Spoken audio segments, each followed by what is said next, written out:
하나님의 말씀은 구약성경 이사야입니다. 6장 974페이지, 구약성경 974페이지 이사야 6장 1절에서 7절입니다. 이사야 6장 1절에서 7절까지 교독하겠습니다. 우시야 왕이 죽던 해에 내가 본즉 주께서 높이 들린 보좌에 앉으셨는데 그의 옷자락은 성전에 가득하였고 스랍들이 모시고 섰는데 각기 6날개가 있어 그 들로는 자기의 얼굴을 가리었고 그 들로는 자기의 발을 가리었고 그 들로는 날며 서로 불러 이르되 거룩하다 거룩하다 거룩하다 만군의 여호와여 그의 영광이 온 땅에 충만하도다 하더라. 이같이 허다한 자의 소리로 말미암아 문지방의 터가 요동하며 성전의 연기가 충만한지라. 그때 내가 말하되 화로다 나여 망하게 되었도다. 나는 입술이 부정한 사람이요 나는 입술이 부정한 백성 중에 거주하면서 만군의 여호와이신 왕을 배웠음이로다 하였더라. 그때 그 스랍 중에 하나가 부젓가락으로 제단에서 집은 바 핀 숯을 손에 가지고 내게로 날아와서 그것은 내 입술에 대며 이르되 보라 이것이 내 입에 닿았으니 네 악이 제하여졌고 네 죄가 사하여졌느니라 하더라. 아멘. 이사야서 이 책을 보면요 굉장히 길잖아요. 정말 이사야가 굉장히 긴 말씀을, 하나님의 말씀을 남겼습니다. 근데 그 가운데 오늘 본문은 이사야가 하나님께 이 소명을 받는 장면입니다. 자기가 어떻게 하나님을 만나고 하나님께로부터 소명을 받았는지 그 자기 자신에 관한 서술이잖아요. 그런데 이사야가 소명을 받은 것은 언제냐 하면은 우시야 왕이 죽던 해, 여러분 1절에 보시면 그렇게 나오죠. 우시야 왕이 죽던 해에 이제 이 비전을 본 거예요. 이 비전을 본 거예요. 물론 우시야 왕이 죽던 해, 이거는 그냥 자기가 언제 하나님을 만나고 소명을 받았는지 그 연도를 이렇게 말해주기 위해서 이렇게 표현했을 수도 있지만 특별히 우시야 왕이 죽던 해에 이 말씀은 대단히 중요한 서술입니다. 중학교 3학년 때쯤 된 것 같은데, 버스를 타고 한강 다리를 아침에 새벽에 학교 가려고 지나가고 있었는데, 뉴스에 나오더라고요. 뉴스에. 박정희 대통령이 서거하셨다. 이런 뉴스가 나요. 버스에서. 그래서, 저는 그때, 그러면 이제 우리나라는 곧 망하겠구나. 이런 생각을 했어요. 하도 어릴 때부터 들은 게 박정희 대통령밖에 없기 때문에, 이제는 적어도 우리나라에 엄청난 그런 변화가 일어나겠구나. 두렵다. 중학교 3학년 때. 한강다리 지나면서 그런 생각을 했어요. 제가 중학교 3학년 때 한강다리를 건너고 있었는데, 이렇게 하면은 별로 와닿지 않지만 버스 속에서 박정희 대통령 서거하셨다 이 말이 나오면 좀 달라지죠. 느낌이. 오늘 분명히 그런 것입니다. 우시야 왕이 죽던 해 우시야 왕은 유다 왕국이라는 그 나라의 역사 속에서 솔로몬 왕 다음으로 나라가 부강하고 땅이 넓었던 때입니다. 그러니까 굉장한 왕이에요. 굉장한 왕. 그래서 오늘 본문에 우시야 왕이 죽던 해에 내가 소명받았다는 것은 자기가 언제 소명받았는지 물리적인 연도를 말하려고 하는 뜻이라기보다는 그 우시야 왕이 죽었다는 거, 그게 굉장히 중요한 거예요. 왜냐하면 우시야 왕이 죽었으면은 이제 유다는 굉장히 큰일이 난 거예요. 큰일이 난 겁니다. 엄청나게 강력한 지도력을 가지고 제2의 솔로몬 시대를 펼쳤던 왕인데요. 이 사람이 죽으면 이제 어떻게 되는 거예요? 애석한 것은 역대하 26장에 보면 우시야 왕에 대해서 나오고 있는데 우시야 왕이 나라를 굉장히 솔로몬 다음으로 그렇게 땅을 넓히고 부강하게 하고 국방을 튼튼하게 했던 왕이지만 말년에는 교만해져가지고 제사장만 할 수 있는 그 하나님 앞에 분향하는 거를 자기가 하겠다고 느닷없이 이런 걸 우리가 뭐라고 말하냐면 주책이라고 말해요. 주책. 아니 그걸 왜 자기가 해? 자기는 왕인데 더 뭘 바래? 예? 왕이면 됐지. 더 뭘 바래? 더 무슨 욕심을 내냐고요. 그런데 이거야말로 주책이고요. 객기예요. 왜 갑자기 자기가 분향을 하겠다고 성전에 들어가가지고 분향단을 막 들고 이러니까 제사장들이 놀라서 속된 말로 자빠진 거예요. 역사에 이런 일이 없었거든요. 왜냐하면 구약 시대에서는 그 레위인들만 하는 거거든요. 제사장이 하게 돼 있어요. 근데 왜 자기가 들어가서 갑자기 그걸 붙잡고 난리를 치냐고요. 놀래가지고 제사장들이 수십 명이 뛰어들어가가지고 말렸잖아요. 성경에 보면 왜 이러시냐고. 그랬더니 역대하 26장에 화를 냈어요. 이제 그 우시야 왕이 화를 낼 때에 이마에 문둥병이 발했어요. 그래서 자기도 놀래니까 이제 스탑이 됐죠. 그래서 우시야 왕은 그때부터 문둥병이 됐는데 어떻게 왕을 계속하겠어요? 속된 말로 하면 별궁으로 가가지고 왕이니까 쫓아내지 못하고 별궁 가서 문둥병 걸렸으니까 혼자 사는 거죠. 그래서 죽지도 않았는데 왕을 할 수 없는 거예요. 그래서 그 아들 요담이 대신 통치를 하게 됩니다. 그런데 요담이 통치를 하는데 우시야는 별궁에 격리돼가지고 이제 수용돼 있는 거예요. 그런데 유다 왕국의 모든 사람들은요, 누구를 생각하냐면 요담을 생각하는 게 아니라 우시야를 생각합니다. 왜냐면 이 사람이 굉장한 왕이기 때문에. 제2의 솔로몬 시대를 만든 사람이기 때문에 어떻게 해서든지 이분이 건강이 회복돼서 다시 왕위로 복귀하기를 굉장히 바랬던 것 같아요. 내심으로는. 그런데 오늘 6장 1절에 보면 그만 그 우시야가 죽었다. 이런 뜻입니다. 다시 말하면 유다 왕국 전체 사람들에게 소망이 끊어지는, 이제 우리는 어떻게 사는가, 이런 절망적인 순간이었을 때에 이사야는 하나님을 만나게 됐다는 거죠. 아마 이사야도 소명을 받기 전에는 평범한 사람 아니었겠어요?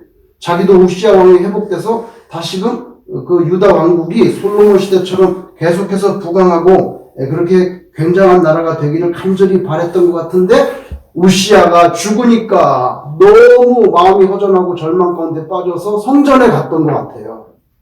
거기서 하나님을 만나게 된 거죠. 하나님의 임재가 임했는데 옷자락이 성전에 충만하게 그런 비전을 봤어요. 여러분, 이사야는 하나님의 성전에 나와서 자신의 비통한 마음을 아마 털어놓으려고 했던 것 같아요. 우리가 언제 하나님께 나오게 됩니까? 진심으로 우리가 나오게 되는 거. 진심으로. 그것은 큰 상실감을 맞았을 때 그러지요. 최후까지 바라고 믿었던 게 실패로 돌아갔을 때 그때 이제 하나님을 찾습니다.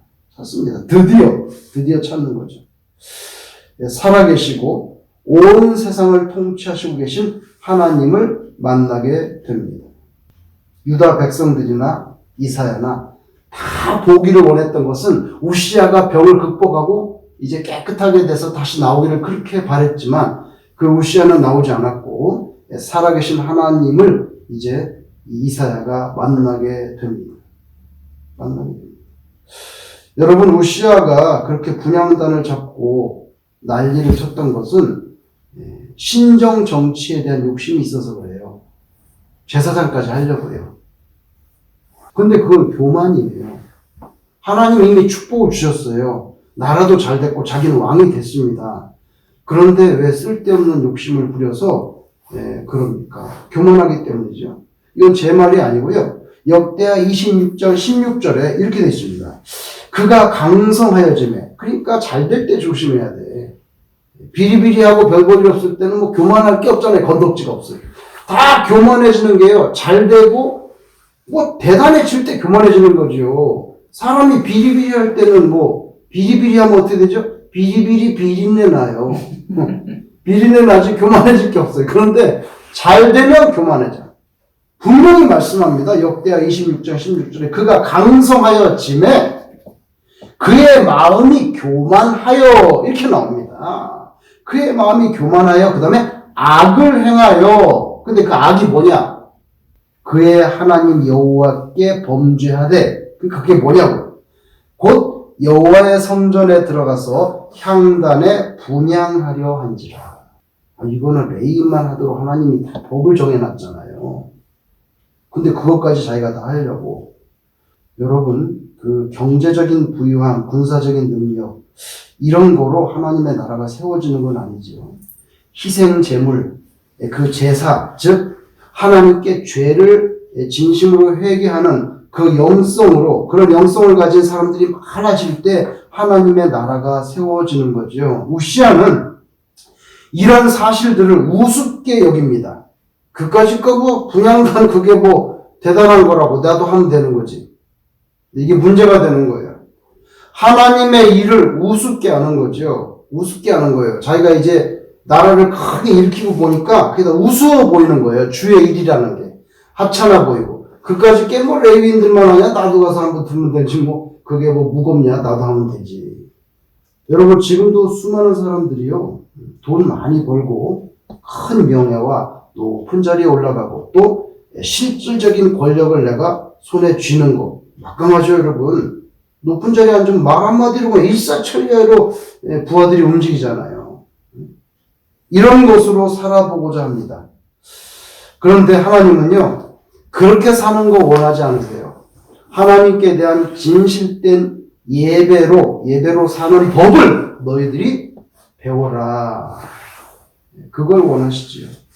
근데 세상 사람들은 그 예배로 인생을 산다는 것과 너무 거리가 멀고 관심조차 없어요. 그냥 우시아 왕처럼 경제적인 부흥, 돈 많이 벌고 높은 지위에 올라가고 권력 차지하고 이런 거. 여러분 오늘 이사야에 본 환상 가운데 극치는요. 이 스랍들입니다. 이 스랍들은 천사들을 말하는 건데요. 여기 스랍들이 찬송을 합니다. 찬송합니다. 거룩하다 하면서 찬송을 하는데요. 오늘 성경에 보시면 날개가 많이 있어요. 날개가 많이 있는데 두 날개로는 얼굴을 가리고 또 두 날개로는 발을 가리고 그리고 나머지 날개로 이렇게 하면서 찬송을 하는 거예요. 거룩하다. 우리는 찬송할 때 오늘 아침에 거룩 찬송했는데 가려보셨죠? 여러분 아무리 천사라고 해도 하나님의 영광 앞에서는요 부정한 것이에요. 진정으로 성결한 분은 하나님밖에 없어요. 그러니까 뭘 가려야 돼? 잘 가려야 되는 거예요. 그래서 얼굴도 가리고 팔도 가리는 것입니다. 그리고 하나님만이 거룩하신 분이라고 이렇게 찬송을 부르는 거예요. 여러분 제 생각에는 그 스랍들이 이렇게 날개를 치면서 거룩하다고 하는 그 찬송하는 모습을 이사야가 봤을 때 얼마나 감격했겠습니까? 속된 말로 하면 거룩하다 찬송할 때 마치 제가 생각에는 암호사 출두야 그러면 막 탄강오리들이 벌벌벌 떨잖아요. 그것처럼 하나님 앞에서 다 엎드려야 되는 그런 모습이 된 거예요. 그리고 이사야도 어떻게 됐습니까? 바로 자기가 죄인이라는 것을 고백하게 되잖아요. 화로다. 나여 망하게 되었도다. 이게 빈말이 아니고요. 제 생각에는 이게 무슨 체면치레를 하는 말이 아니라 스랍들이 막 그렇게 엄청난 그런 모습 가운데 날개짓 하면서 찬송할 때 이 사람이 제 생각에 진심으로 나 이제 죽을 것 같다. 하나님 앞에서 너무 자기의 그 추한 게 드러나니까 화로다 나여 망하였도다 이게 빈말이 아니고 난 죽을 것 같아.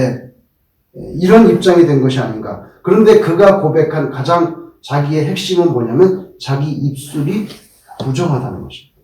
우리는 자세히 모르죠. 뭐 입으로 많은 욕을 했는지 뭘 어떻게 했는지 모르겠지만 뭐 다른 것도 많잖아요. 손도 부정하다 할 수 있고. 그런데 나는 입술이 너무 부정하다. 근데 내가 이런 사람이 하나님을 봤으니 나는 죽게 되었구나. 그죠?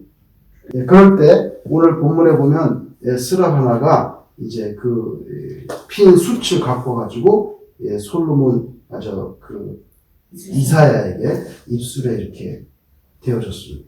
여러분 요사이 의술이 발달해 가지고 병을 고칠 때 레이저로 그냥 이렇게 쫙 하면은 다 그냥 태워버리고 깨끗하고. 저도 레이저 수술 한번 받아봤는데요. 레이저 수술의 좋은 점 뭐냐면 피가 안 난다는 거예요. 피가 안 납니다. 그냥 피도 다 타버려요. 그러니까 뭐 솜 갖고 뭐 이렇게 할 게 없어요. 그 레이저가 참 좋은 거예요. 칼을 대지 않으니까. 마치 그와 같이 천사가 제단의 숯불 그거로 입을 이렇게 지져주니까 아주 깨끗하게 되었다 하는 것을 보게 됩니다. 여러분 이사야의 일평생을 한번 생각해 보면요. 평생토록 예언자로 살았습니다. 많은 외침을 했죠. 그런데 그렇게 평생 외치고 주의 말씀을 전했지만 유다 백성들은 하나님께로 돌아오지를 않았습니다. 다시 말하면 자기가 평생 수고한 것에 대한 구체적인 열매를 보지 못했어요. 이사야는. 그러면서도 죽기까지 외쳤고 열매는 보지 못했고 그러면 낙담할 수 있지 않을까요? 소용도 없는데 내가 계속 외쳐야 되는가. 그럼에도 불구하고 이사야가 자기 죽을 때까지도 자기의 소명의 끈을 놓지 않았던 것은 오늘 이 이사야 6장에 있는 그 엄청난 비전을 자기가 직접 봤기 때문에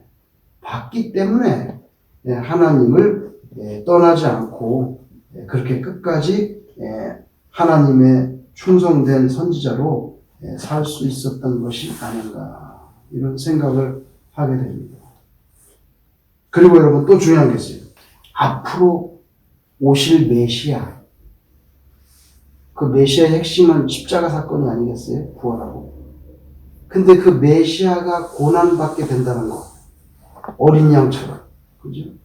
그의 채찍에 맞은 우리의 죄악 때문에 그거 다 예언한 사람이 누굽니까? 이사야입니다.